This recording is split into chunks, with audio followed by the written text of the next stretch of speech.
Hmm? Ah! You're listening to the Run for Your Lives podcast.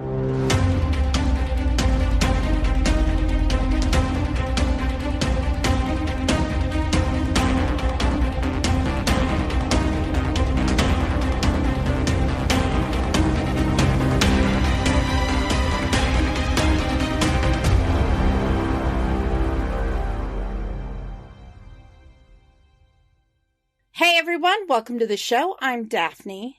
And I'm Pake. And this is the Run for Your Lives podcast. This episode, we are covering the science fiction horror film The Mist, directed by Frank Darabont and released November 21st, 2007.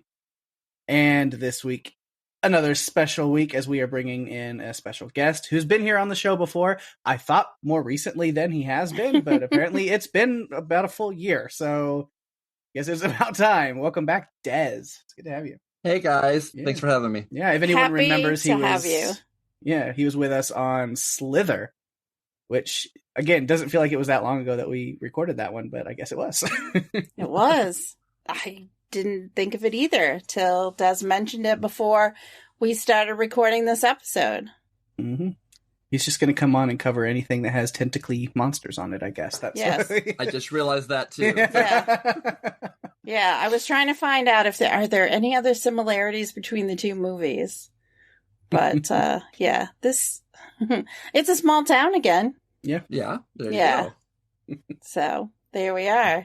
We will start like we always do with some production notes. It was filmed at Tom's Market in Vivian, Louisiana, as well as Minden and Shreveport, Louisiana, and Atlanta, Texas, not Georgia. Yeah, there's an Atlanta here in Texas, which is, again, not all of these filming locations are like less than 2 hours from me. I didn't realize this was filmed so close to my home, so that's cool, I guess. It was based on the 1980 horror novella of the same name that was by Stephen King. In addition to directing, Darabont also wrote the screenplay. The budget was $18 million, and it grossed $57.3 million at the box office, was 126 minutes long. Pake, bring on a synopsis. Right. A freak storm unleashes a species of bloodthirsty creatures on a small town, where a small band of citizens hole up in a supermarket to fight for their lives. Yeah, not running for their lives. Although they kind of were, too. Yeah, There's a little running. There's some running that happens at points. Yeah. This is not one I revisit, mostly because of the ending. It's kind of rough and sad. So I don't go back to it often. Right. But when I was watching it this time, I just kind of noticed things that I hadn't noticed before and really thought about how well put together it is. Unfortunately the ending, because of the ending, I just don't go back to it. It's the same thing with me. Is like, I enjoyed watching it again. It's been quite a long time since I last saw it. And so I'd forgotten some of the main like things that happened or like other little things I picked up on where I was like, oh, that's actually really interesting. Or I forgot about that, or I forgot this character or that connection. And yeah, it's the same reason, is because that ending is literally the first and only thing that comes to my mind anytime this movie comes up in conversation. And I'm just like, oh yeah. And it's definitely. not that, because I have a note about that. I don't know. I won't get too deep into it because it's not one of my like top points. But yeah, it's just one of those things where it's just like an awful ending, and not. I don't mean like, oh, that was stupid and it sucked. That's not what I mean by awful. It's more like twisting a knife in your gut, rip your heart out, and spit on it. Awful. And to where it's just like, it doesn't make it a bad ending, in my opinion. But it's hard to, like, on this rewatch, I'm like, oh, here it comes. Here it comes. Yeah. Like, I've made it to this point. Great. I felt like that too. It gives us this, first we get this awesome, what I think is one of the best glimpses of the weird creature walking by them, and you see just how small people are in comparison to this huge monster. And then the ending comes, and I'm just kind of like, yeah, this is why I don't watch it. Yeah. It's like, can I have more of the big monsters just Yes. with that first few minutes? Please. It just reminds me of a bunch of the kaiju that we get in like the Godzilla universe. And also a little bit of like, what are those big things in Star Wars? The big boy. Oh, the AT-ATs? They look like they're designed after elephants. Elephants, Okay. basically. Well, the AT-ATs. Okay, so yes, I'm a nerd, but no, I'm not a Star Wars nerd. Anyway, yes, it reminded me of those as well. I can't watch it. Like, it's just not a movie I can rewatch. Yeah, but it was chosen specifically by you and Des because you both came together and decided, I'm not depressed enough, so... No, you're not. You know, you covered Midnight Club, and I know that like was a show that took a lot out of you and Rima because it was so sad. Yeah. Like, there were so many sad moments. But it's been a little while since that ended, so I thought now was the perfect time to drag you back into something super depressing at the end. Fair enough. Okay. I will tell you, Midnight Club, I kept wanting to send in feedback, and I'm like, I can't do this right now. No, it's hard. It's super hard. Flanagan. Flanagan! Yeah. Oh, man. Which, yeah, we'll get to this at the end of this episode when we do all of our, feedback and plugs and all that. But yeah, I'm getting back to Strange Indeed this weekend, so I'm excited. Which by the time people are hearing this, we're already back. Yeah, 2 episodes will be out by then. Yeah. But yeah, so that'll be fun. And it's not going to be as depressing of a show, so that'll be nice. Well, you hope not. You hope not. Now that you've said that, you're going into 1 million depressions. Yeah, they're just going to take season 4 into the darkest timeline. Anyway, The Mist. Let's get back to that. And yeah, as we do when we have guests, we do our top 3 format. We kind of pick 3 points each, and they could be anything from characters like we usually do to production stuff to just themes, whatever that we find we want to talk about. And then we have all kinds of extra notes, hopefully, that we've brought along to cover all the bases after those. But we will start with our guest, Des, is number 3. Pressure. Okay, I'm going to start this off. I love this movie, even with the ending, but I'm going to start off with some nitpicks. Okay, all right. And they're all about the main scenery, the supermarket. Okay. And I could be off base. Tell me if I'm wrong. Okay, I know it's supposed to be like a resort town, where people come in for the season. To me, that supermarket was very, very small. Yeah. Which is fine. Did you see how much dog food they had in the supermarket? People really got to feed their dogs in Maine. And I know resort towns, a lot of people bring their pets. Yes. But compared to how much food there was and dog food, it was ridiculous how much dog food they had. Yeah, are you sure this wasn't a pet store with some human groceries involved? And going along with that, they used the pet food, the dog food, and the mulch to block the windows out. They also stop halfway up. So what good is that? I mean, there's cracks in the top half, and they leave the top half exposed the whole time. It wasn't like, we ran out of dog food. No, because there was some in the back. There were pallets of it in the back. Okay. And this isn't really about the supermarket itself, but in the supermarket, why did they think it would be a good idea to have all those lights on at night?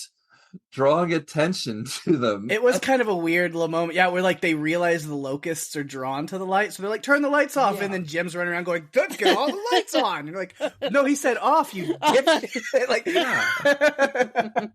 It just, that would have been my first thought. It's getting dark out. Turn those lights out, Mm-hmm. Yeah, no. You're not going to be a shining beacon to whatever's hungry out there. It's not like 30 Days of Night where the ultraviolet light is going to hurt the vampires. This is insects, and what are insects drawn to? I mean, they're insect-like, I guess. And I will say, this was one of the earliest times I can remember the trope of where you have the insect, and then you have like the bigger animal come along to eat it. And then out of the distance, you see something huge coming to eat it. I mean, I know it wasn't the first time, but it hadn't been overdone at this point. Yeah. We're going to talk about those creatures because I think my favorite use of that trope is garbage of a movie as it is. But Star Wars Episode 1, The Phantom Menace, I think that's one of my favorite moments of that is their use of bringing back the Star Wars. Daphne, she's like, I don't know what you're talking about. I don't know. That's a foreign language. But yeah, when they're under the waters in Naboo and just the fish keep getting bigger and bigger as they're trying to get away. I actually did see that one, but I don't remember anything about it except that I didn't like it. I think that's all I have about the grocery. That's it as a point? Yep, just that talk would be about it. some. Those are fun stuff. Who's next? Well, it's always me. Usually you always I do make me go next. Yes. Okay, so I was going to save this till a little bit later, but I think I should just throw it out now. The building to mass hysteria, or a type of hysteria within the market, in movies, you always have the comedy character who starts saying these little things. People hate her. They throw food cans at her. Loved that. It's one of my favorite parts. Laurie Holden's character, Amanda, doesn't believe that people in the store are going to listen to Carmody. It starts off as she's this kind of crazy woman, that everyone knows, oh, that's Mrs. Carmody, she's religious or whatever. But then it starts to build. And so when I was watching it this time, I was paying attention to those little, oh yeah, she gets one or two here. And then she gets a couple more. Mm-hmm. And then she gets a couple more, and it keeps building. So it's always been interesting to me how people, when put in these situations, end up doing the things that they never thought that they would do, or people around them do those things because of the situation that they've been put in. Like at the beginning, they were all in the grocery store and everyone's kind of trying to help each other and, taking care of each other. And then it goes south really fast based on the things that keep happening. Yeah.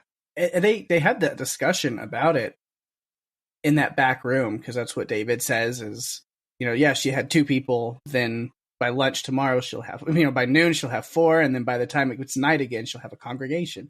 Yes. And then it's Jeff true. DeMunn's character, which I don't remember his name, I wish I didn't write that one down, but Jeffrey DeMunn's character, they even says something, if you scare people enough, then, they'll do, and I don't have the exact quote, but he's like, if people are scared enough, then they'll follow anyone or anything that promises the best answer of survival for them. Yeah, exactly. And I think that was what was happening.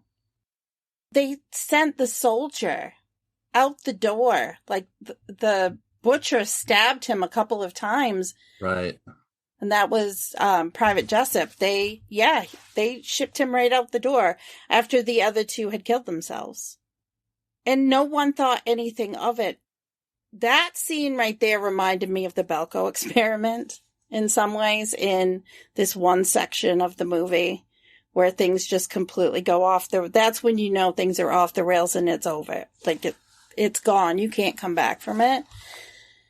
And then it continues. Because I think people started to laugh it off. Even before that, they were laughing it off.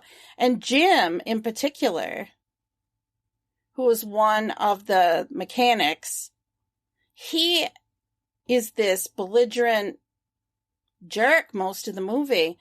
But after what happens when they go to the pharmacy, he is completely he's drunk the Kool-Aid. And Mother Carmody is the queen of the universe. He's praying, he's participating, he's a willing assistant to her and her debauchery. And we see this over and over again in movies where these post-apocalyptic or disaster events, when people are placed in them, some people stay relatively the same and have to become survivalists, basically, because of the others who go completely off the rails and are fighting against kind of an invisible enemy. Like Carmody is fighting an invisible enemy. She's perceiving this as God is, revelations come to life and this is the end of days and we need to make a blood sacrifice. If people had heard this, before the mist, nobody would have they just would have chalked it up to her being crazy. Right. Mm-hmm. Only in this case, they all jumped on the bandwagon with her. Except once she was dead, it was almost like, oh, okay, now let's go back to whatever we were doing before. I didn't feel like there was a lot of outcry other than, you killed her or whatever. I think that was it. So they were all in shock at that point. Mm-hmm. Yeah. I think a lot of shocking things happened, and I understand that it would put people in that mindset. I just always find it fascinating when people in such a short period of time just go from being a good person to being psychotic or crazy and do things that never would have occurred to them before. Yeah, and it's an interesting, as much as it's a fictional movie, it is an interesting kind of study of human behavior, because it has been, there are legitimately, this is a theme all over the place. Lord of the Flies, or even all kinds of, the prison experiment and all of these different things that have happened in literature and in real life. We have seen that, like, as, again, quoting Thomas Jane's, David here a little bit, he's just like, yeah, you cut off all the power and you can't call 911 and all the rules go away. It doesn't take too long once people are desperate enough. Well, and plus, Marcia Gay Harden, along with her character, she starts out with a grain of truth. Things are happening. Yes. And she just basically says what's obviously going to happen.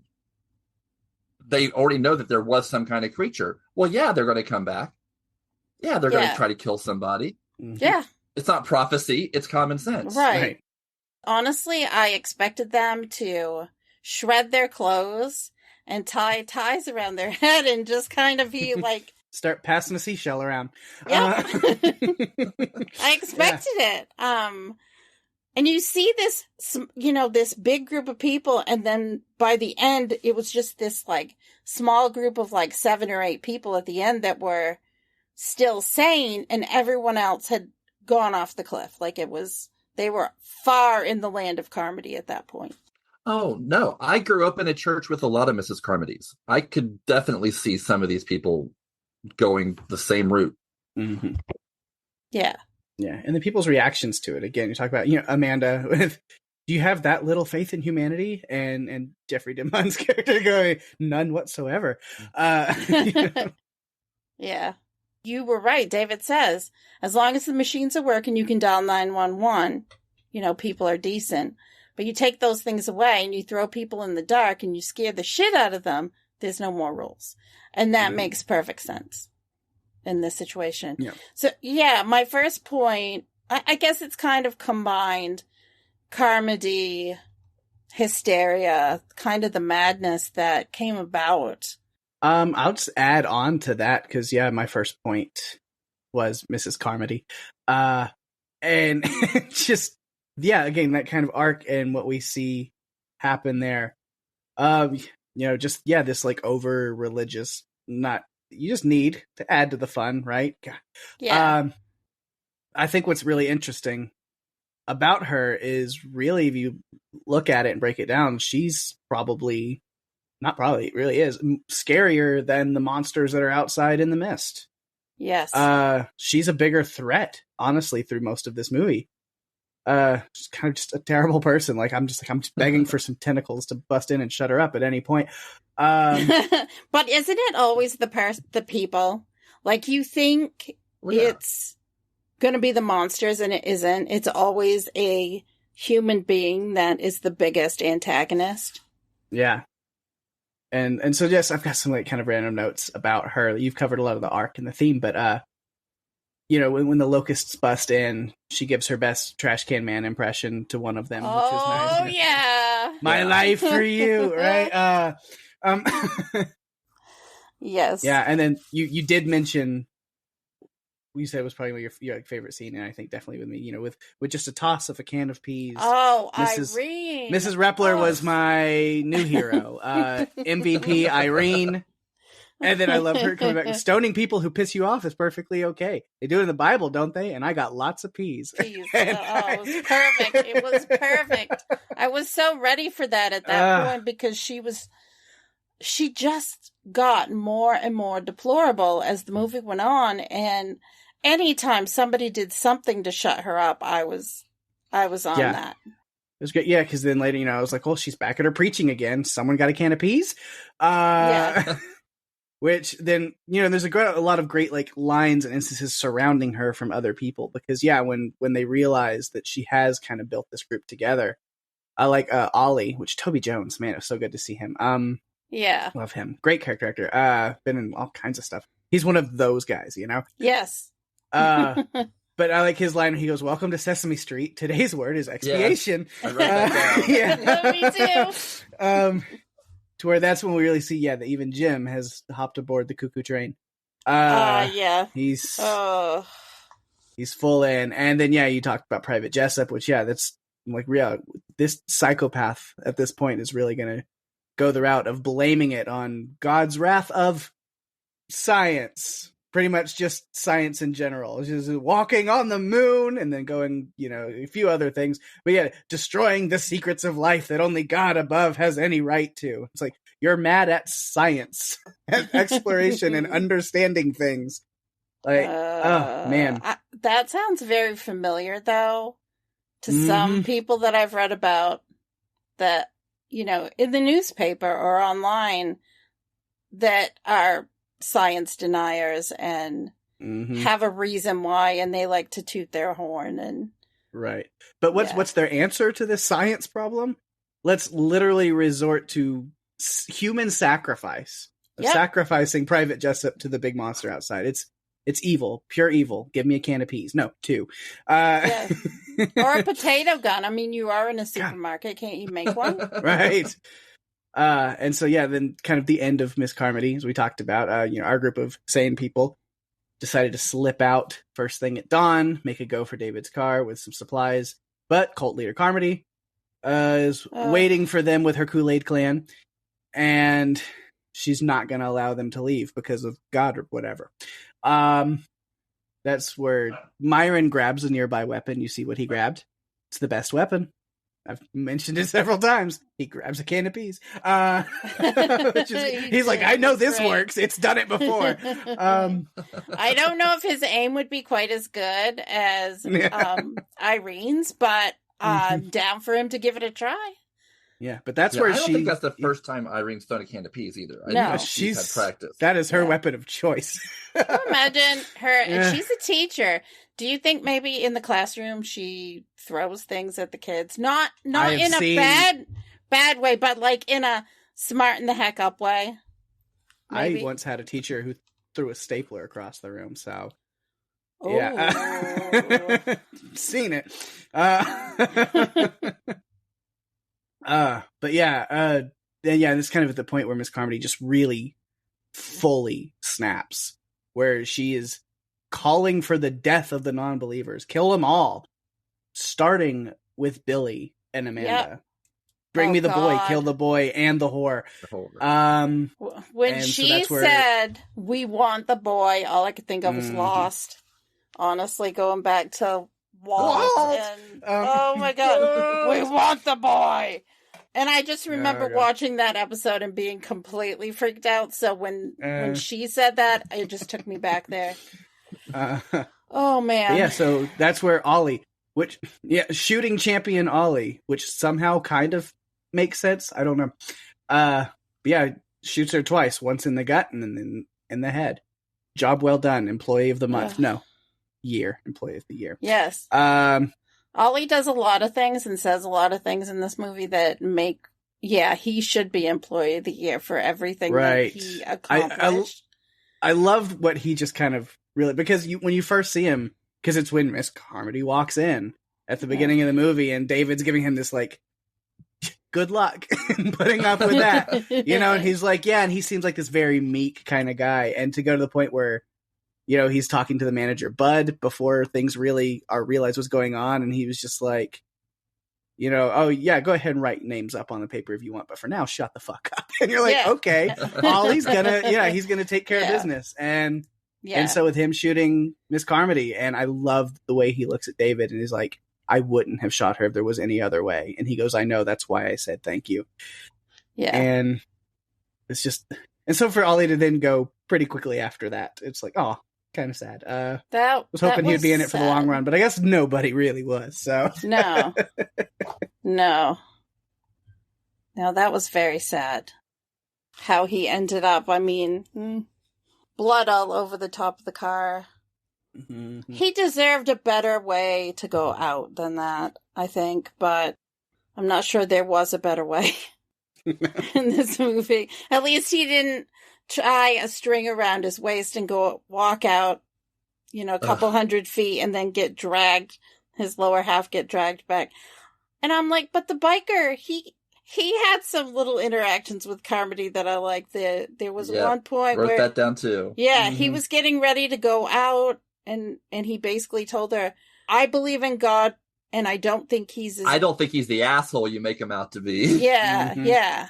But that's my first point is just, I was going to talk more about the cult of Carmody. And Marcia Gay Harden, she brought it. Yeah, absolutely. Oh my God.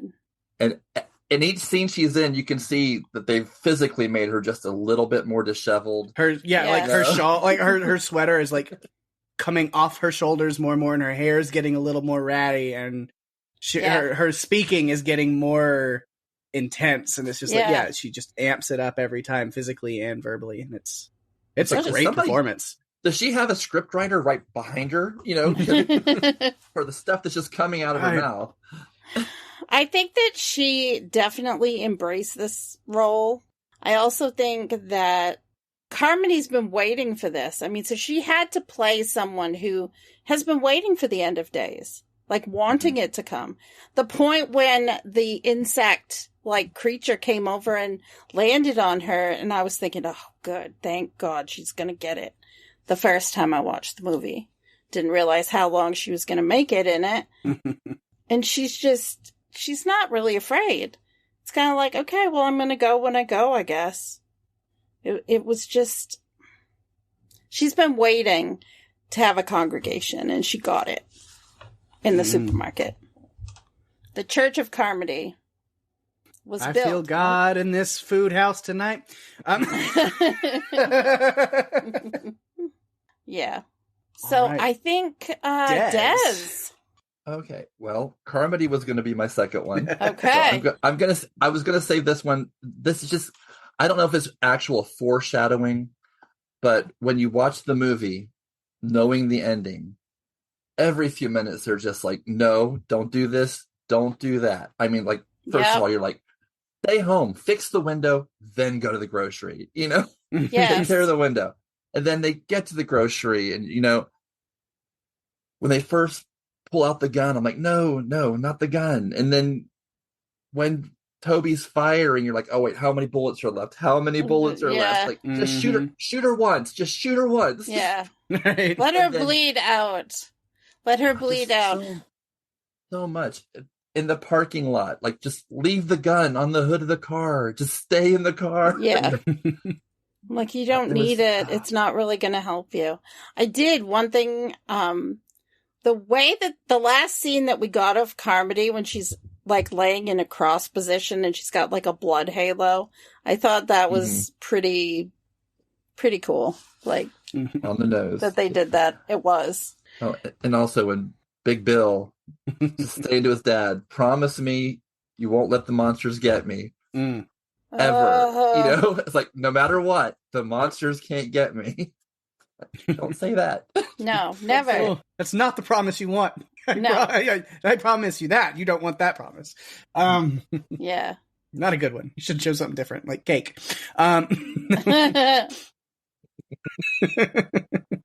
Oh, boy. Yeah. Anything else? I think that was pretty much all. Yeah. All right. Daphne. Okay, so I'm going to talk a little bit about life in a small town, because I grew up on an island with like 600 people.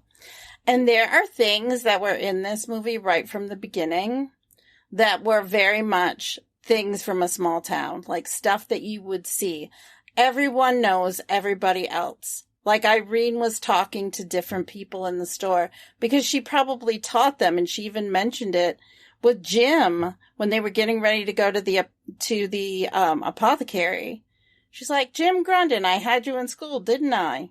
And he says, "Yes, ma'am, me and my sister Pauline." And she just says, "Pair of underachievers, after you." Me getting him to go to the apothecary, although I think it would have been better if he didn't go. I'm just really interested in you using the word apothecary instead of pharmacy. That's interesting to me. Especially since it was King's Pharmacy. Mm-hmm. We only had one, and it was called an apothecary, so that's... Interesting.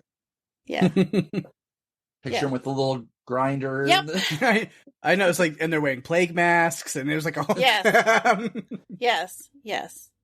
That's how... Yeah, of course. Your small town was back in time. You lived in medieval times. That's interesting. Yes, we did. Yeah, we had an alchemist, yeah.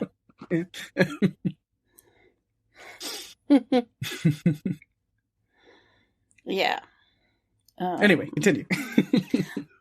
The talk of status, like Norton being from away and not from the town, and out of towner. I mean, people do look at you different if you're not from here. If you're not born in Maine. If you were born in New Hampshire and the next day you moved to Maine, you're still not a Mainer. You have to be born here. That's how you're a Mainer. I get that feeling from watching this, that this town was kind of like that, just because I think with Norton coming in and being this big city lawyer, and also David is this artist, like there's this view that he's a big deal because he is an artist that's worked with movie producers. It kind of, people look at you differently. They look at you as an outsider. Again, it's kind of a character of Stephen King himself that ends up in a lot of his stories. Yeah. I don't know, you live in Maine. You guys accept Stephen King, though, even as the artist and producer and writer and everything that he is. So we claim him for forever. But I think that when you're faced with people like this, it can be a little condescending when they try to talk to you. And I think there is always this defensiveness, and Jim kind of, gave it back to David a bit. It's a different world, Maine in particular. And those are just some of the things that reminded me a lot of growing up here and how things are. Like, everyone knows your business. If you do something, someone's going to see it and report it back to your parents, like those types of things. And I got a lot of the vibe from that, from watching this. We used to get fog, not a mist, but a fog would come in, because I grew up on the coast of Maine. And it would be very thick, but it was never like this. Like, it was never that. The monsters that were in that one were a little tamer. They usually only killed, like, pets and stuff. Yeah. Uh-huh. Those are just the small town things. Mm-hmm. So it reminded me a lot of that. And that's a common thing. Stephen King, you get that in a lot of his novels because they're all from the same area pretty much. So. They are. Go figure. It's a Stephen King-based story, and it's taking place in Maine. I know. He has shined a lens on Maine. I mean, he really has. But he was born in Portland. Well, and plus, it works because, you've got Maine, so it does give you that centered, almost claustrophobic feeling, because almost all the characters know each other. You don't have a lot of outsiders, and the ones that are, they're singled out. They did a good job, and Stephen King thought they did too. So as far as I'm concerned, if he thinks it's good, then I'm down. Yeah, the fact they made Louisiana and Texas look like Maine, that's pretty cool. It's a lot of work. So that was it. It was just, about small town stuff. All right. So then my next one, like I said, I could jump to my last one because I know that's going to also be your last one. I can beat you to it, but I'm not going to do that. What? No, go ahead. I've got my second one planned out. We'll just tag team on that last one. But yeah, grocery store survival, just kind of the characters and, so it's a rehash of some of the stuff we've talked about a little bit, but just kind of getting this grocery store as a backdrop for a lot of what's going on and a lot of the characters we meet in it. We see Carol out here starting her bad track record with children before she was even Carol, leaving an 8-year-old in charge of an even younger sibling. Yep. She goes to the grocery store. Same smart decisions. Right. But yeah, I think, we learn that in this instance, maybe not. If Carmody was never there, I think a lot of things would have gone a much different way and a better place if she would have not gone to the grocery store that day. Because she was I think so too. Harbinger of a lot of terrible things. But I think a grocery store is a pretty ideal place to bunker down for something like this. Similarly, there's plenty of food, medicine, first aid, toiletries, small forms of entertainment. We see like the games and magazines and all those little things that are there too. And so don't forget dog food. Plenty of dog food. Lots of dog food. Yeah. And no dogs. Yes. There. So it's a pretty good spot mostly. But then, with you throw in your Miss Carmodys and your locusts and hell vultures, then, it gets a little harder to live there. But it's a good place at first. And then just seeing as the characters are trying to figure out what's going on, and the character of Britt Norton, which I was just like, Captain Holt, what are you doing here? And watch your language. What would Cheddar think? I kind of expected him to go 9-9 on the way out of the building when he left, but he doesn't want to believe anything that's going on. He thinks because of the small town kind of thing that you were just talking about in your point, he's like, oh, you're all ganging up on me, and for some reason you're trying to play some elaborate prank on me because I'm the outsider, and I'm the joke, and you think I'm gonna believe.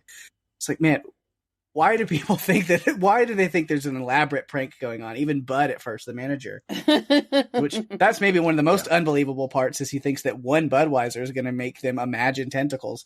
It's not that strong of a beer. No, I swear. Definitely no. No. Yeah, but they just don't want to believe them. No. And again, he's from away, so he does think everyone is trying to prank him, because maybe people have, but I don't remember a lot of pranks being played on people from away. Mm-hmm. Like, it's like, we wouldn't go through the effort of pranking you to make you think we don't like you. We would just tell you to your face. Right. You would know that we don't like you. Like, that's how it is. And if pranks were going on, they'd be going on amongst people who already know each other. Right. Because those are the best pranks, because you know what will get to somebody. Yeah. So then, David and then even Jim and Myron find themselves in the situation of trying to explain what's going on to people with the limited information they have and not sound like complete lunatics. But it's just like, no, serious, bro. It's like a school child's worst nightmare. 10 tickles. No. Wait, what? Oh, tentacles. That's way worse. But yeah, just to get people to believe this stuff, and then others are thinking it's a prank, or they're just like, you guys are drunk off of one beer. Whatever ridiculous excuses they can come up with to not believe what is going on is going on. Yeah. So yeah, and then they come up with interesting ideas. Like I said, stacking dog food halfway up the windows for some reason. That'll help with little holes in it and stuff. But I do think, the idea of tying a rope onto someone, it's a good idea with what they're doing. It's a horrifying idea. This poor guy who willingly went as bait to go monster fishing. I don't know why he really did that, but he was just like, no, I can make it. No, you can't. It was a, no, for sure something went horribly wrong when the rope is like going up in the air, and you're like, yeah. unless this guy grew wings and learned to fly, something has fucked up. Something went wrong. Yeah. Just felt bad for that guy. What a waste. I noticed what a waste. Too soon? I don't know.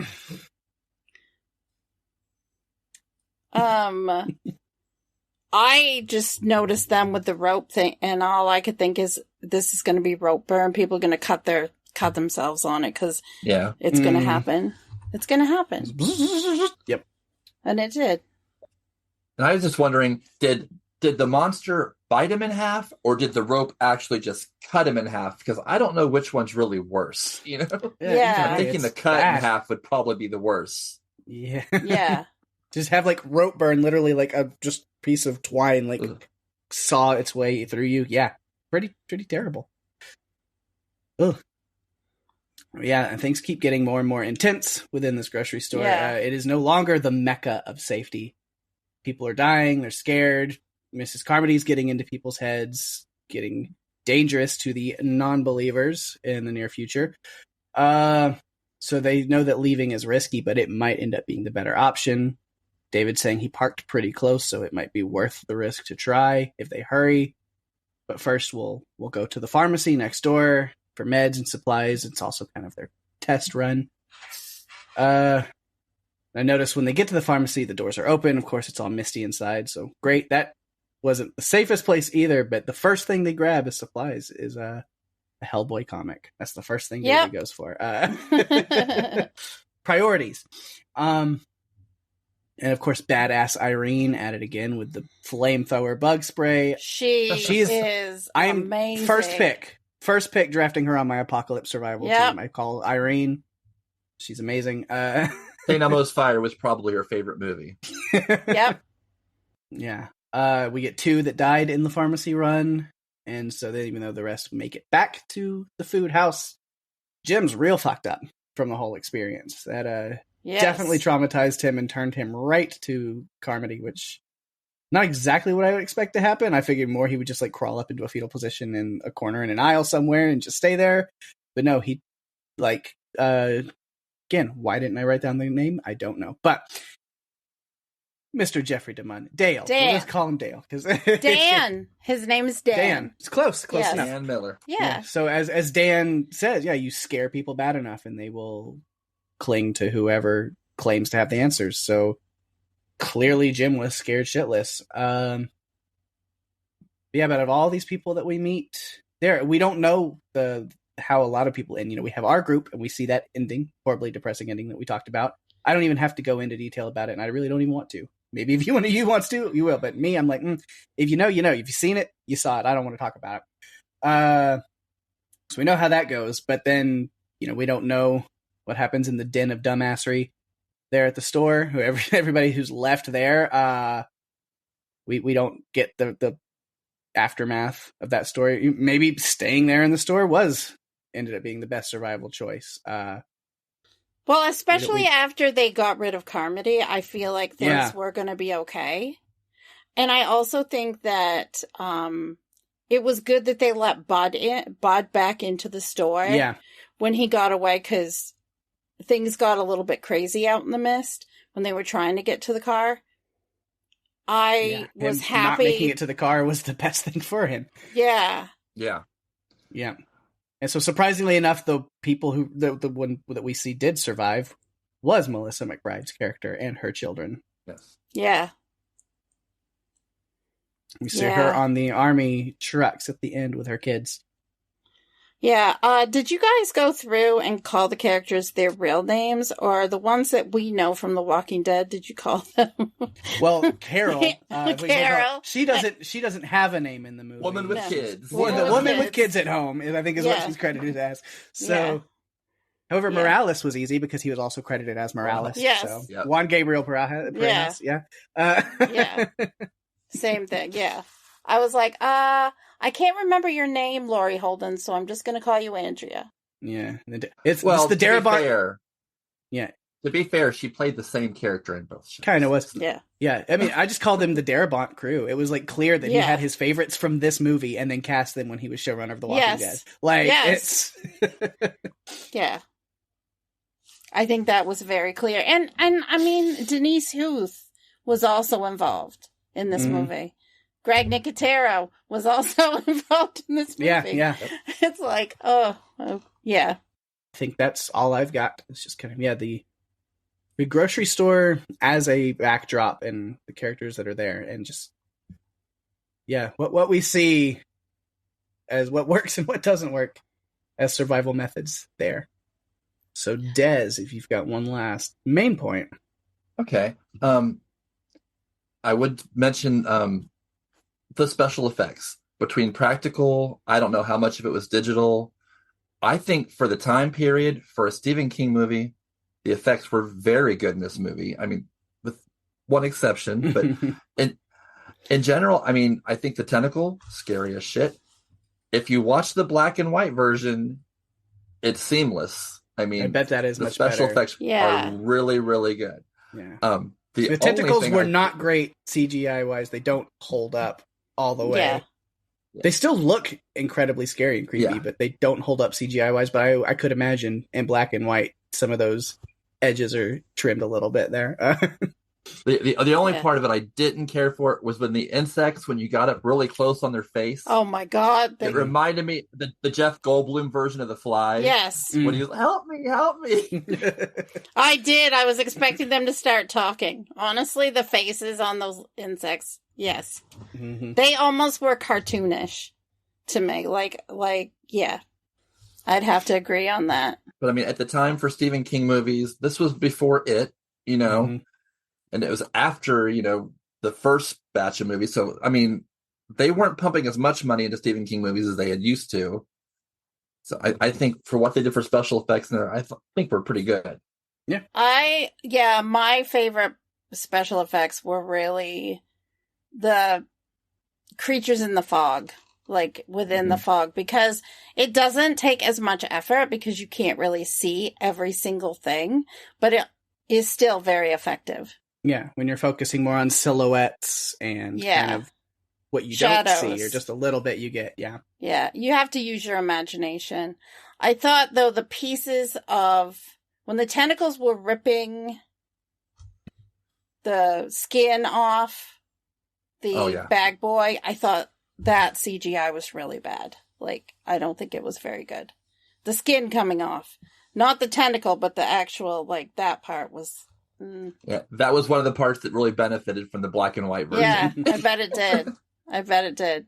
All right, so last main points for Daphne and me, and I'm pretty sure I know they're exactly the same thing, so I'll let you go with it, and then I'll back clean up.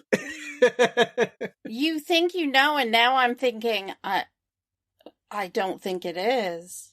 Maybe I think he's calling you predictable. He is. No, just because she mentioned earlier that she was going to talk about something later, and she hasn't yet. Okay. Unless it's all in the production notes and stuff at the end, or behind the scenes, which it might be. I have had to keep a lot of stuff out of the conversation just because of the production notes. There's so much in the production notes about this movie. Stuff I related to. They were things I'm just kind of like, oh, yeah. I mean, this isn't the first movie that was made in Maine, or not made in Maine, but portrayed Maine. So I've gotten really used to seeing all these different interpretations. I thought this was pretty good. It definitely held up. But Pake, I don't know what you think I'm going to mention. Well, we'll see. What's your last one? I'm going to talk about the end. And that's not what you're going to talk about. It's definitely not what I want. You switched it up on the last second. I had some problems with the end. Now, the novel did not end this way. It was different, and I will talk about that in production notes, exactly what happened. I felt like even though they had run out of gas and they'd been through so much, I felt like they gave up too soon. And I can appreciate that Darabont wanted to go in a direction that was not the same as the novel because he just wanted to do a different interpretation. Well, this is way different interpretation than what was in the book. He wanted to do something different. He didn't want to match what was in the book. He definitely did that. I mean, we've talked about it already. This is a very shocking climax because we're talking about a man killing not only the other people in his car, but his child. And I thought at the time, I didn't watch this movie for probably 10 years after because the ending was so shocking. I've seen a lot more things that shock me since then, so I guess I can go back and watch this now. I just feel like they gave up. I still feel today, like I did the first time I watched it, I feel like they gave up too soon. I mean, yeah, which that's part of the heartbreak and the tragedy that is the ending of this movie, is realizing you literally could have waited less than 5 more minutes and it would have been fine. Exactly. Yeah. And honestly, it ties into a weather thing, a saying we have in Maine about the weather. Don't like the weather, wait 5 minutes and it will change. That's a lot of us. Yeah. I think that's a saying in a lot of places because we do it here too. Ohio, definitely. Yeah. The weather changes. Like you could have minus 17 degree day and then the next day is 40. Like it's not predictable. And you could get 1 inch of snow and then all the snow's gone the next day. Like there's just so many things. And it just reminded me of that. I just think they didn't have gas. They could have waited a little bit. I mean, really. I get that he doesn't want his son to be taken by the monsters. Then wait until it's the end and you have no choice. I just feel like they were just resigning themselves to it. They all 4 of the adults were just resigned to this is how it's going to end. Mm-hmm. And I don't understand. Like you fought so hard to get to your car. Why? Yeah, it just seemed like almost a cop-out to me. I know if it had been one of my kids, I would have at least had to have held them, for a good hour. Mm-hmm. Just hold them. And I know he felt pressure because the little boy woke up. Mm-hmm. And he didn't want to be afraid. He wanted to get it over with. But he was going to do it then anyway. Mm-hmm. But it did put a little bit of pressure on him. Yeah. But yeah, there's no way I could have done it that quickly. No, they had fought too hard. They had fought through the monsters themselves, the mist, Carmody. It just, maybe it's because too, even after this, we get like The Walking Dead and some of the other post-apocalyptic shows. And you see how hard people fight to stay alive and fight to do things. And I just felt like this group had more fight in them than what we saw at the end. It was almost anticlimactic, I guess, in some ways. It didn't work. Because while I know he wanted the shock, I just feel like he should have just left him in the grocery store, had the monsters get in and have it be, I've got no choice, I'm going to do this. Just saying that's what I think. I think the ending was just, it was shocking, yes, but I just felt like they had more fight in them. Well, the way he did do it, though, people who had read the novella, they thought, okay, so, they're going to drive off into the mist. Yeah. We're not going to know what happens to him. And then, no. But if they had done the grocery, it would have been like, oh, well, okay. But this gave them that feeling that they knew what was going to happen. And he ripped the carpet out from under them. Said, psych! Here it is. I mean, I had read the novella years before, and then the movie came out, and it shocked me, but I'm like, I couldn't remember if that's how it is, so I had to go back and read it again. It wasn't super long, right? Yeah. So it wasn't a big deal, but I'm like, oh, yeah, that is how it ended. It's completely different, Yeah, that's my last point, Peg. What do you have? I know you thought that we were going to have the same one, so now I'm dying to know what your number 1 is, because it's what you thought I was going to have. So yeah, the number 1, I'm just, talking about the creatures of the mist. Just a lot of the creature stuff and some of the scenes that we get there that we haven't talked about, and then some we have. which I think so. Even when we see the mist the first time coming down off the mountain while they're still at the house. What's that, Dad? It's the mist. It's the title of this Dun, movie. dun, dun. Mic drop. Anyway. Oh yeah. In Maine, they would have called it fog. Mm-hmm. Yeah, and that's if we do get a live Steve on this one, he's going to be dropping so many mics. It's going to be a pricey endeavor. Yeah. So we'll see if that happens. And yeah, so our first kind of glimpse of the monsters outside are the tentacles. But even before that, we have them pushing, which, they're all sitting outside like, quick, everyone stop. David's coming back with the others. So we can make him look like a real moron. Everyone just stop. No more pushing. And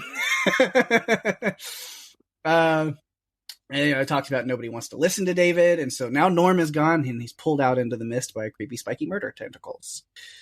So, R.I.P. Norm. Talked about the CGI a little bit, that even though I don't think it held up super well with those tentacles, they still look really good. The design of them is really good and creepy looking. Wouldn't want anything to do with that.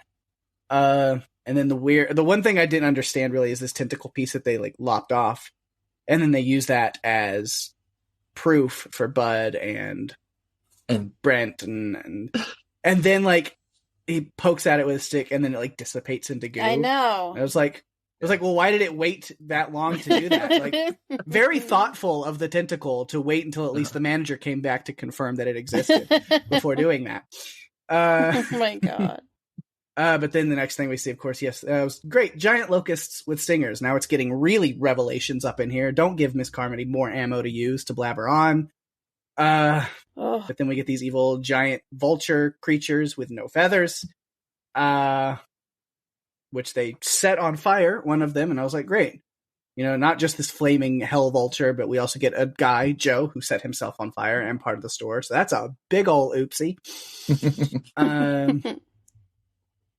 And then with these locusts coming in, which we get Sally, which we find out, one of the cashiers there at the store, and is also the go-to babysitter for the Draytons. She gets stung and dies a horrific bloating death.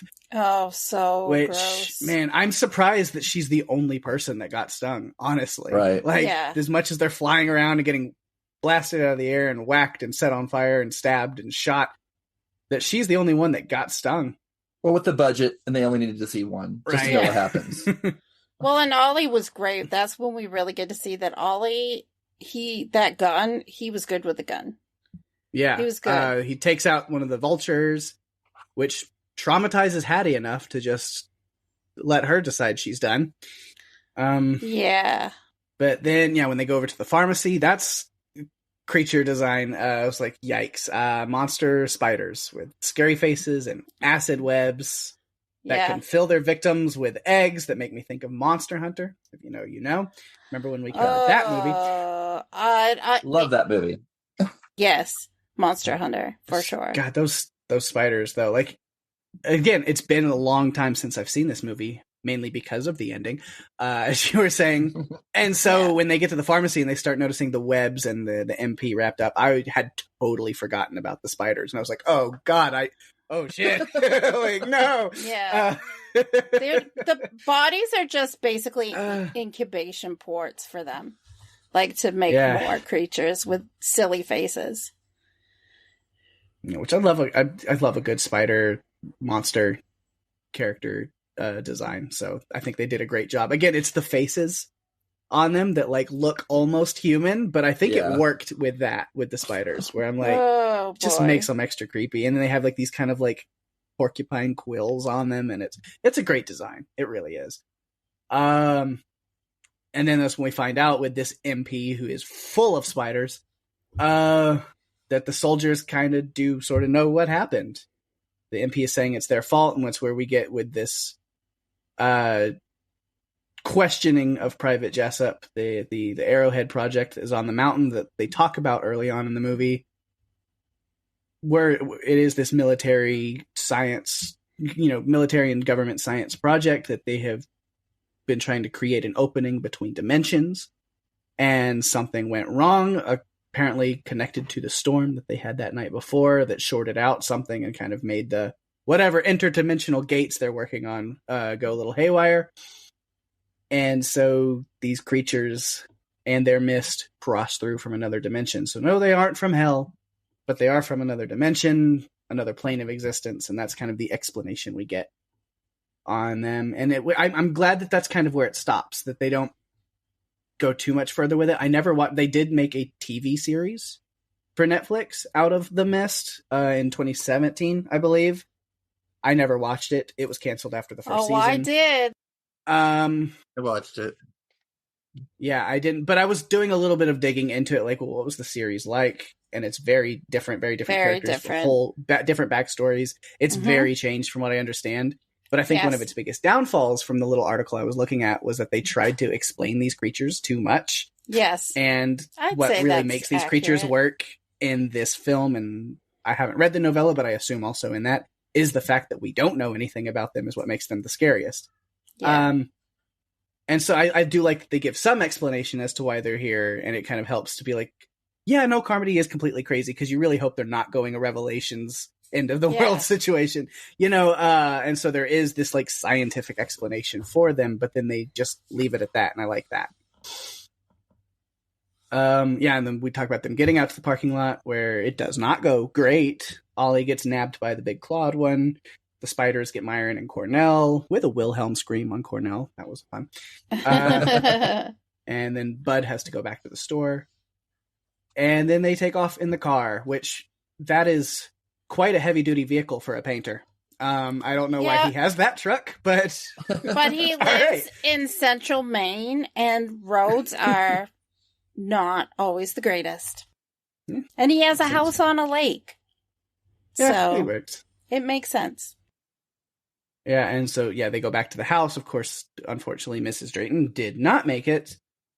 And then, they're just heading back just to see how far they can go. And then you see the signs down and all the destruction within the mist. And I was like, are they driving towards Portland or Silent Hill? I mean, Laurie Holden's in the car, so it could be either.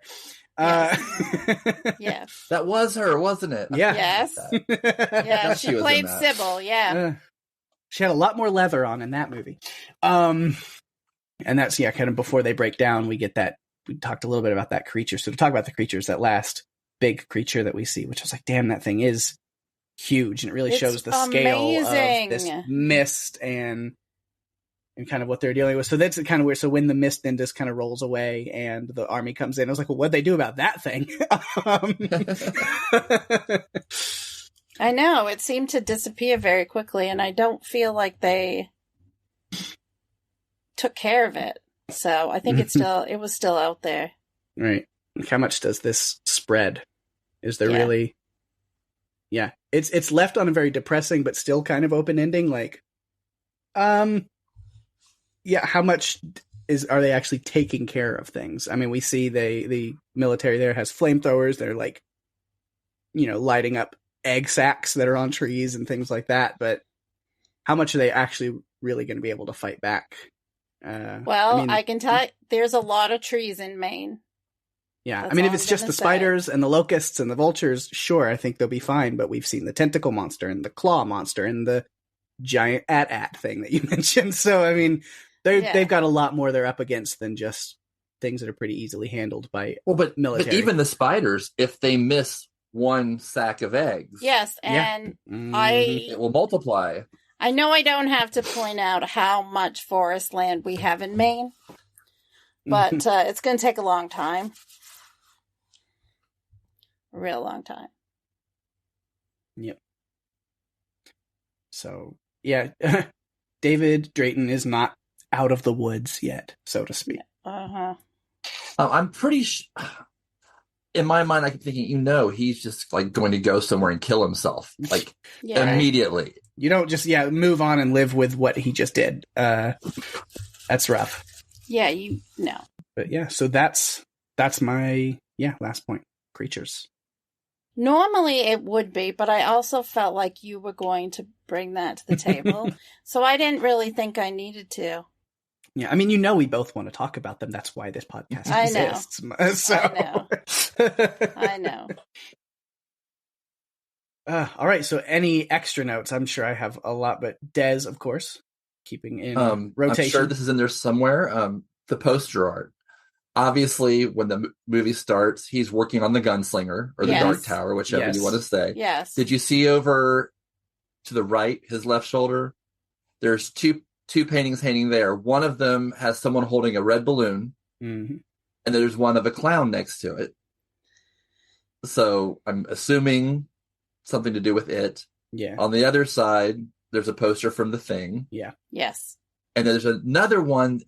I couldn't figure out what it was, but it looked like fairies or something to the left of it. I don't know what that was. Yeah, and I can't remember Stephen King doing a movie or a book on fairies. But since it was The Thing over there, I figured it didn't have to have anything to do with Stephen King. Yeah, it's just other horror, nods as well. Because there are actually, I've never seen it. Were there fairies in Pan's Labyrinth? I don't think because so. In the thank yous, it mentions Guillermo del Toro.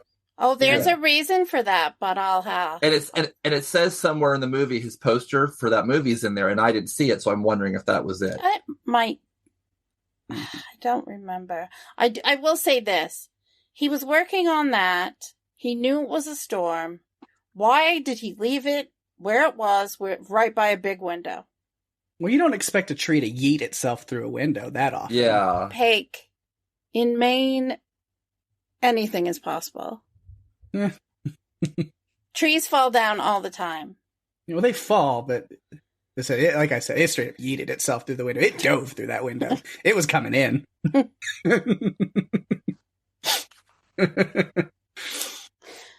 Oh, man. Oh, no, we've had trees fall.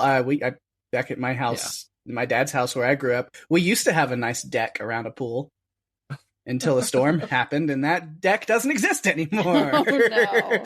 That's how we lost our trampoline. Oh, my gosh. Mm-hmm.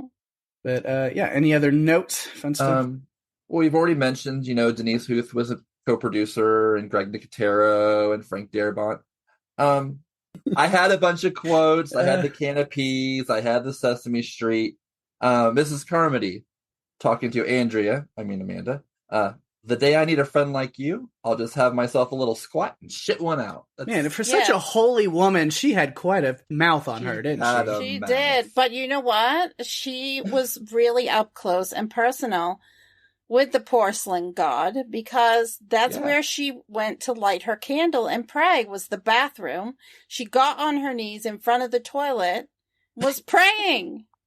It's like, okay. She needed a private place.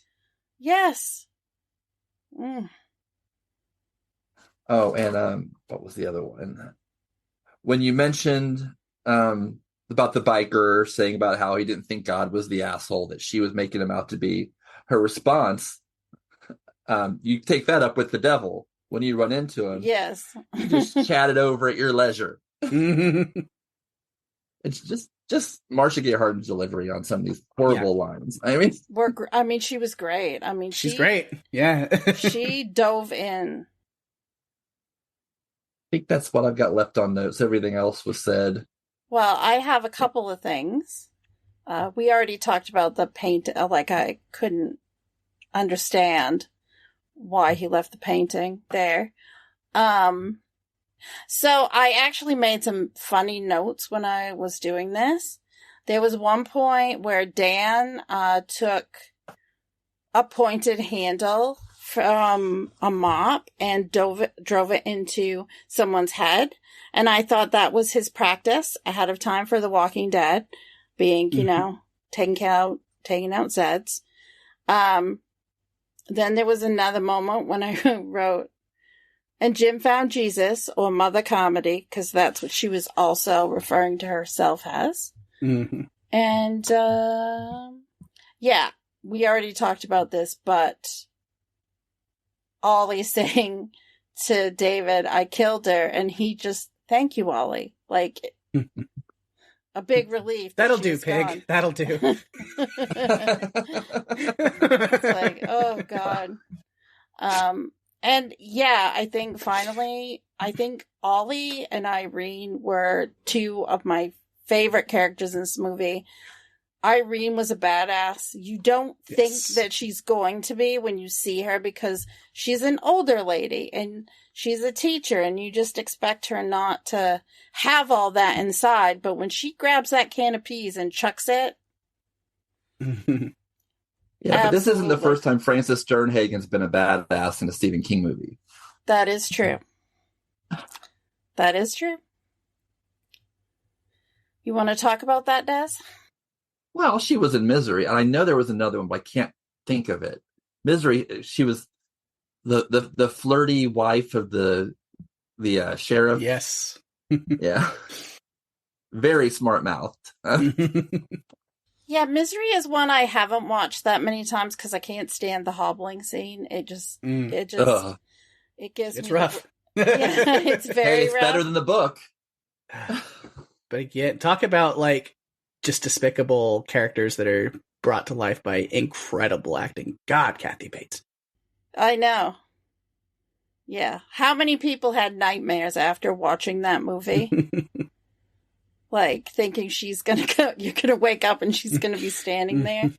Yeah, no. Is she going to have a big old creepy smile, or is she just going to be, staring at me? Yep. Yeah, it's true story. Yeah, that is pretty much all I have. Pake, what do you have? All right. I feel like I was just the first 15 minutes of this movie. I was the living embodiment of the Leonardo DiCaprio meme, where I'm just pointing at the screen, going, "Oh, I know that person. I know that."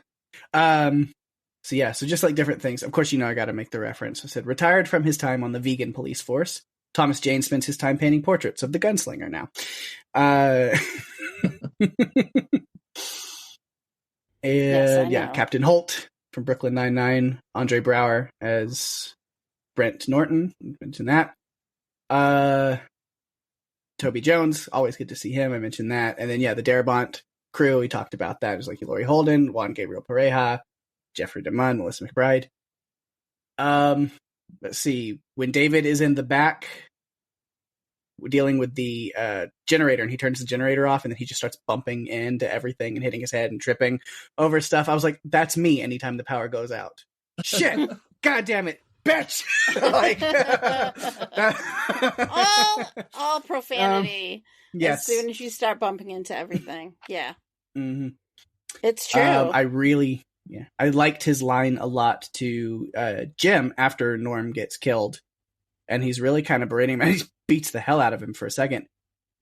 But he really is letting him have it verbally as well. But he has that line, he says, well, yeah, he's a kid. He's supposed to be stupid. What's your excuse? I like that too. And then, that's really all I have other than just the ending. I said I didn't want to talk about it. I was just like, I don't need to talk about it. Somebody else might, other than just that we've got 4 bullets, but there's 5 of us. Yeah. That's all you need. And you're like, fuck. Yeah. But it, Des kind of mentioned those foreshadowing moments, one of his points. And it's when the gun falls from dead Ollie being snapped up by this claw and it lands there on the hood. That was the first real moment where I knew that ending was coming the whole time. Like I said, it's the first thing I think of when it comes to this movie. But it was one of those, it really hits you as I'm watching it on this time, taking notes. And then that gun falls. I was like, oh, and there's the fucking gun. Great. We're getting there, aren't we? I just keep thinking, could this just be a Telltale game and I can just change my mind and not grab the gun? Right. It's don't press the button to grab the gun off the hood. No, exactly. Drive off without it. Exactly. So that is, all the notes I've got. Okay, well, you know what that means. It's time for some production notes. And I will skip over any that are ones that we've already mentioned. So Darabont originally planned to direct The Mist as his debut film, but instead decided to direct The Shawshank Redemption. This was in 1994. He returned to being interested in doing The Mist, but instead he directed The Green Mile in 1999. Then he finally did The Mist in 2007. He's staying in that Stephen King universe, at least. He's married into that. Yeah, he is. They have great collaborations because Stephen King has a lot of straight up horror or suspense. Shawshank Redemption and The Green Mile, those are not the typical No. stories Right. that we're used to. So Yeah, I mean, at least like Green Mile still has like these like supernatural vibes that kind of come Yeah. in and out of it, Right. but it's Yeah. still not a horror story really by any means. no. So Darabont wanted the movie to be shown in black and white. Eventually it was filmed in color, but a black and white version of the movie is on the 2-disc DVD release, which Des has told me is great. So Frank Darabont wanted Thomas Jane to play Rick Grimes in The Walking Dead after they worked on this film together. He was the first actor to whom Frank Darabont sent the script for The Mist. After watching this movie, this time I watched it thinking about Thomas Jane as Rick Grimes and what I thought he would bring to it. And I came to the conclusion that I'm glad it was Andrew Lincoln. I think Thomas Jane would have brought something different, and I think different is okay, but I really appreciate what Andrew Lincoln brought. And it's hard to imagine it being anything else since we've had the run with Lincoln. Yeah. To where it's like, no, I mean, because it becomes Rick Grimes. But then if you're honest with yourself, you're like, in this alternate universe, if it would have been Thomas Jane, I don't think it would have been bad. I kind of think I think it could have gone in pretty good directions as well. Yeah. But I think we're spoiled because Lincoln did such a great job and gave us such this gritty character that I think Thomas Jane's would have been different. Jane might have stayed around to the end, though. True. But I still wonder if Andrew Lincoln knew it was only going to go another season or two, maybe he would have stayed. Probably. Unfortunately, those decisions get made by people that we have no influence over. So the creatures were described in the book by only a few sentences. So they had to build off of that. When the designs were completed, Nicotero educated the cast on the appearance of the creatures by showing them puppets and the function of their eyes and mouths. Oh my God. Can you imagine the puppets for those little, like, with the faces? Oh my goodness. That would be just crazy. I already can see Greg Nicotero holding one up to the window being like, give me a kiss. So the puppet demonstration served as, the reference points for the cast who had to respond to these motion capture dots during filming and not actually something there. It was Guillermo del Toro who introduced Darabont to the effects house Cafe FX. They had worked on his film Pan's Labyrinth, so they worked on this film as well. Darabont revised the ending to be much darker than the book. In the book, David, Billy, Amanda, and a few others escape to the car and travel to Dayton's home. They can't get to the house because the driveway is blocked by fallen trees. So they drive south through New England. David hears a message on the radio that mentions Hartford. It gives him some hope.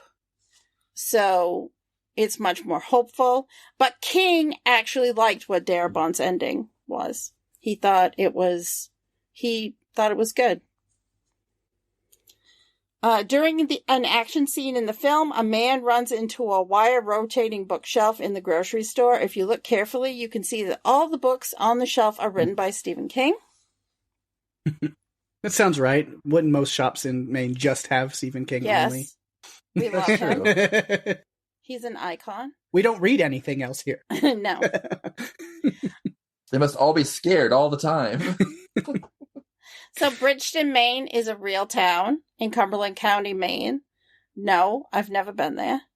It has a population of just over 5,000. So Brent Norton's Mercedes, that's been crushed by a tree, was a rental that had been in an accident, but it was going to get repaired. Production paid to use it with this understanding that no further damage would be done. Miscommunication led to that understanding not being followed. They ripped the upholstery, dented the body, scratched the paint, did a whole bunch of things. And it led to thousands in extra bills. And Denise Huth says that was a big fuck up. Producer Akira Yamaoka has cited the novella as, quote, a great source of inspiration for the development of the original Silent Hill game. That makes sense. Yep.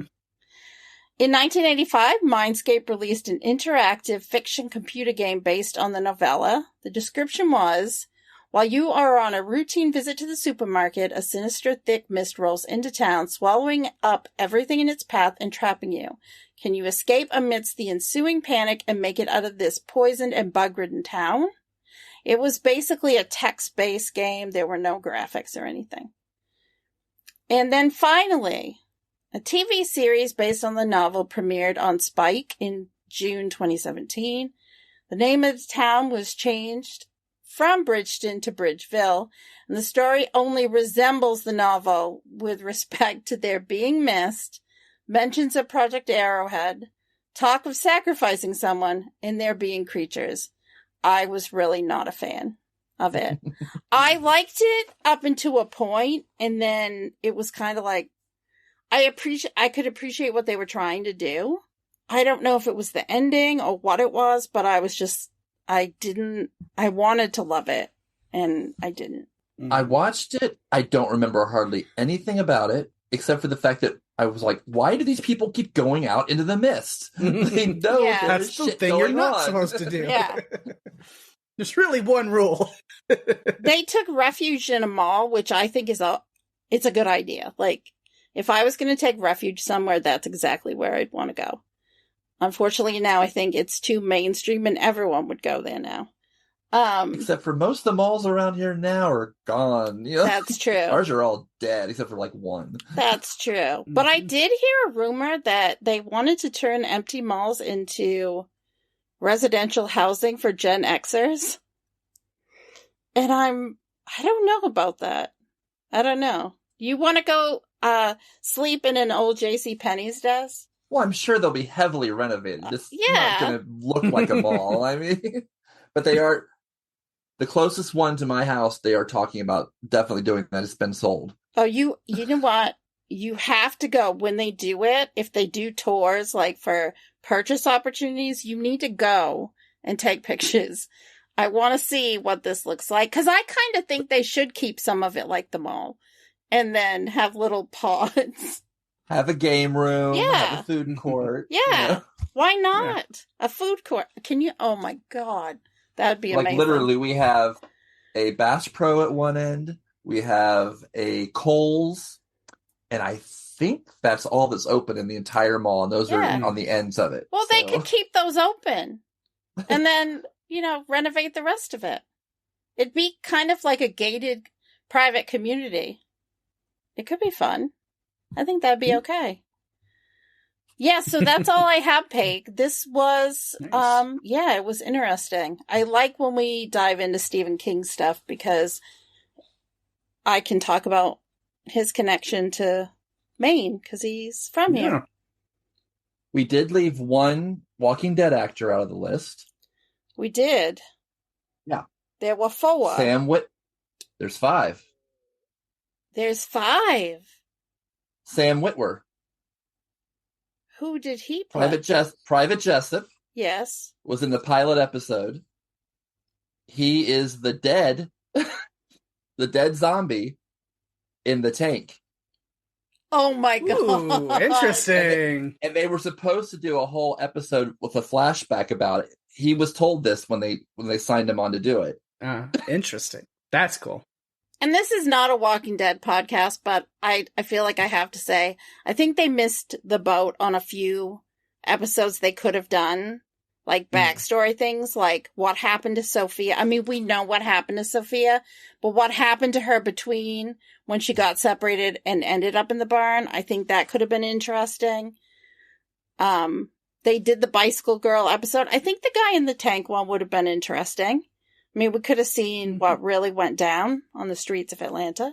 Well, by the time they talked about doing it again, I think he had already been booked onto Being Human. Okay, yeah. So then he was busy with that. Huh. Interesting.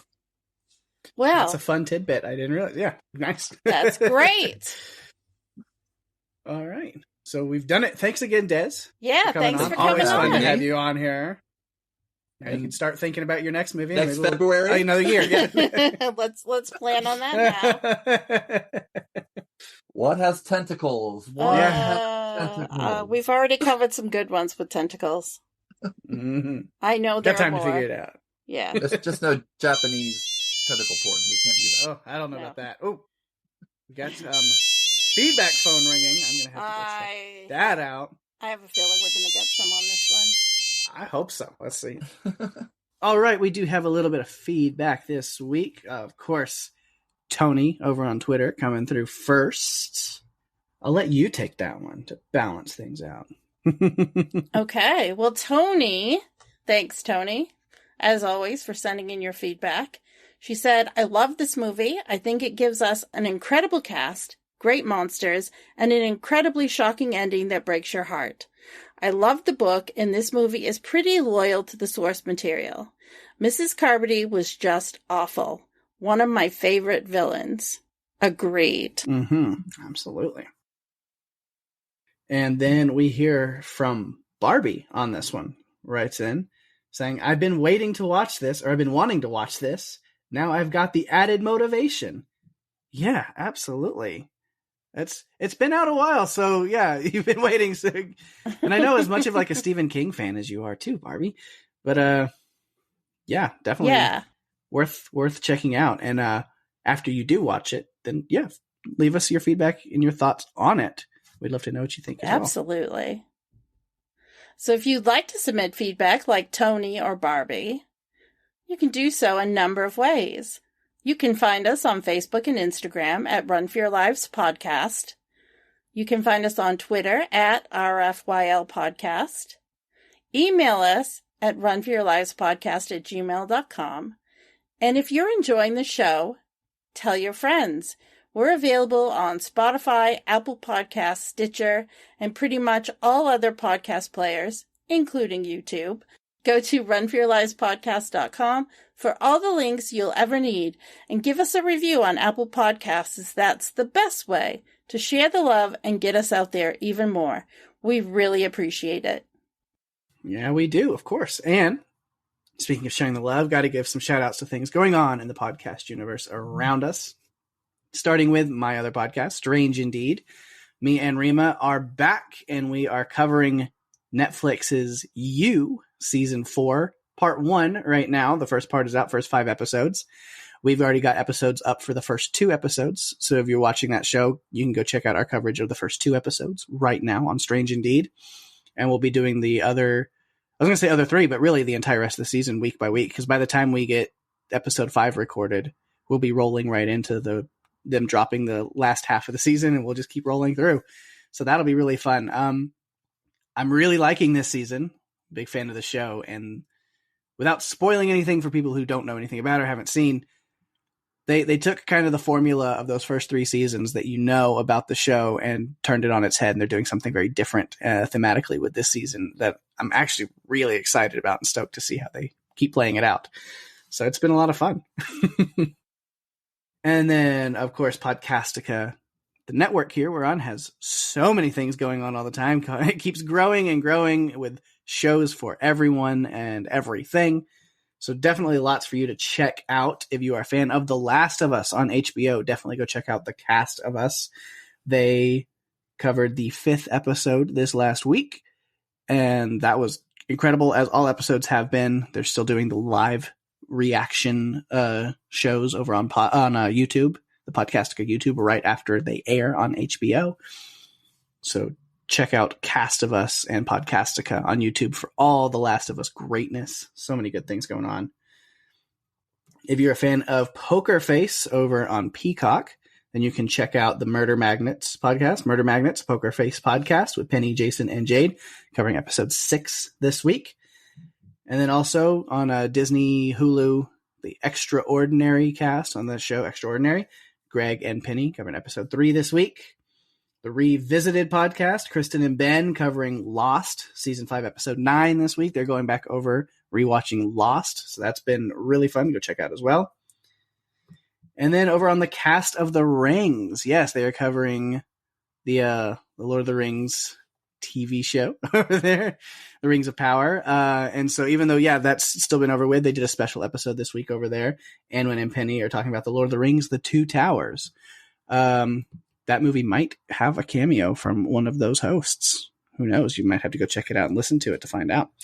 And then if you are a fan of Taylor Sheridan's TV universe, the Yellowstone universe, 1923 is running right now, and you can go check out the 1923 cast. Jerry, Alex, and Rima was on this last week talking about episode 6. 1923 was also just renewed for season 2, which I'm excited about. I'm super into this show. Like, I just binged through all of this in like the past, couple of months or whatever, like when season 5 of Yellowstone came up. And so I've recently ingratiated myself into this universe, and I'm loving it. We might have some Taylor Sheridan stuff coming up on this podcast in the near future. Maybe, just maybe.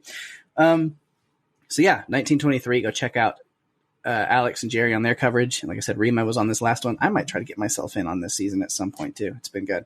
I've heard a rumor that you might be involved with that.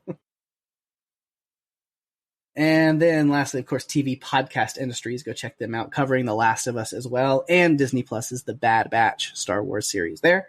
So go check out their coverage. And more great Podcastica stuff coming up in the future. So many shows. So just go check out podcastica.com, and you can find a podcast for like anything that you like as far as shows and movies and stuff going on. We got you covered over there for sure. Definitely. Yeah. I'm excited because in about 6 weeks, I'll be back covering Yellow Jackets. Yeah. I'm excited for that one to come back. So yeah, this is usually the part where I ask you, hey, Daphne, what's going on next week right here on the podcast? But next week is a little bit of a special secret surprise episode. I came up with an idea to do something that you have no idea what it is. So yeah. So I can't really talk about it. Right. Of course, we've talked about our recording schedules and stuff. Who actually recorded that episode right before doing this feedback stuff. So now you do know what it is. So I'll give a little bit of a tease. We aren't covering a movie next week, but we're kind of covering every single movie we've ever covered in another way. What could that be? I don't know. You might just have to tune in next week to see what happens when Run for Your Lives goes artificial intelligence. What? Maybe. It'll be fun. Yes. It's definitely a fun episode, and I can't wait for you guys to hear it. Mm-hmm. And again, I didn't know anything about it. Peg just said, show up and you don't have to do any prep. He took care of everything. So I can't wait for you guys to get a chance to listen to it. I think you're really going to enjoy it. Yeah, it's something very different, and at least in my opinion, very fun. I think we had a blast covering it, and like we did. Talking about it and recording it, and yeah, it was a lot of fun. So yeah, gotta check it out. Gotta. And with that, we've reached the end of another scary, creepy, fun episode. Thanks everyone for listening. I'm Daphne, and I'm Peg. And if you have to run, you better run for your lives. Bye-bye.